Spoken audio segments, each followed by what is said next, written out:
Bible గ్రంథములో యాకోబు రాసిన పత్రిక 4వ అధ్యాయం 17వ వచనం చదువుకుందాం.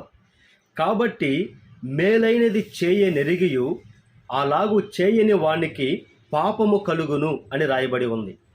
నీవు ఇతరులకు చేయవలసిన మంచి పని కానీ మంచి కార్యాలు కానీ మేలైనది చెయ్యాలని తెలిసి కూడా వారికి మేలు చేయకపోతే పాపము అని వాక్యం సెలవిస్తూ ఉంది.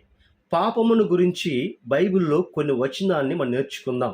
దేవుని ఆజ్ఞను పాటించకపోతే పాపము, నీవు ప్రార్థన చేయకపోతే పాపము, దేవుని నామమును వ్యర్థముగా ఉచ్చరిస్తే పాపము, దేవుని సన్నిధి అంటే మందిరానికి రాకపోతే పాపము, దేవునికి మొక్కుబడులు చెల్లించకపోతే పాపము, నీవు మారు మనసు పొందకపోతే పాపము, దేవుని సువార్తను ప్రకటించకపోతే, దేవుని పని చేయకపోతే పాపము అని వాక్యం సెలవిస్తా ఉంది.